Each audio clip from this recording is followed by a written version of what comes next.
Hello दोस्तों, मेरा नाम सोनाली है। मैं गुजरात में रहती हूँ। हमारी फैमिली में मैं, मेरे पापा मम्मी, मेरे एक चाचा जिनकी अभी जल्दी ही शादी हुई है, मेरा छोटा भाई शिवम जिसकी उम्र 19 साल है, मेरी उम्र 21 साल की है। मैं देखने में बहुत सुंदर हूँ और फिगर ऐसा कि कोई भी लड़का मुझे देखकर बिना वह सब काम किए नहीं रह सकता। मैंने अपने चाचा चाची को बहुत बार वह सब काम करते हुए देखा था, पर मैंने कभी भी किसी के साथ वह सब काम नहीं किया था। अब मैं कहानी पर आती हूँ। बात कुछ 4 महीने पुरानी है। मैं रोज की तरह कॉलेज से आकर अपने कमरे में आराम कर रही थी। मम्मी पापा एक रिश्तेदार के घर गए हुए थे।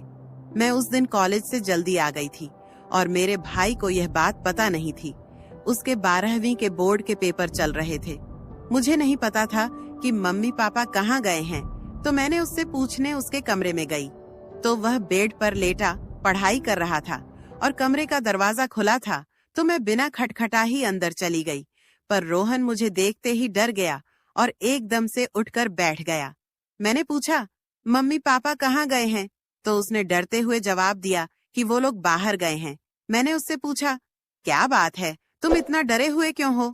तो उसने कहा, कोई बात नहीं है। बात क्या होगी, बस पेपर का टेंशन है। मैंने कहा, टेंशन मत लो, पेपर अच्छा होगा। और फिर मैं उसके कमरे से बाहर आ गई। पर मुझे लग रहा था कि कुछ तो है जो रोहन मुझसे छुपा रहा है। अगले दिन उसका पेपर था, तो वह पेपर देने गया हुआ था और मेरी कॉलेज की छुट्टी थी। मम्मी ने मुझे रोहन का कमरा साफ करने को कहा। मैं उसका कमरा साफ कर रही थी, तभी मैंने देखा कि उसने अपनी बुक बेड पर ही छोड़ दी थी। तो मैंने बुक उठाई और अलमारी पर रखने लगी। तभी उसमें से एक बुक नीचे गिर गई। मैं तो देखकर हैरान ही रह गई। वह एक गंदी किताब थी और उसमें लड़कियों की गंदी तस्वीरें थीं तथा वह सब काम करने के बारे में बताया गया था। फिर मेरी समझ में आया कि जब मैं एक दिन पहले कमरे में गई तो वह इस तरह डर क्यों गया।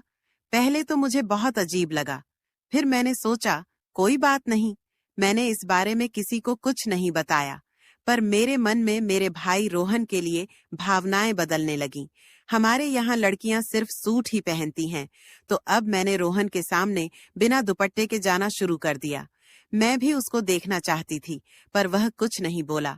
इसी तरह कई दिन गुजर गए, पर वह गोल गोल मोटे संतरों को देखता और घूरता था। अब मुझे मजा आने लगा, पर तब तक मेरे मन में वो सब काम करने का इरादा नहीं था।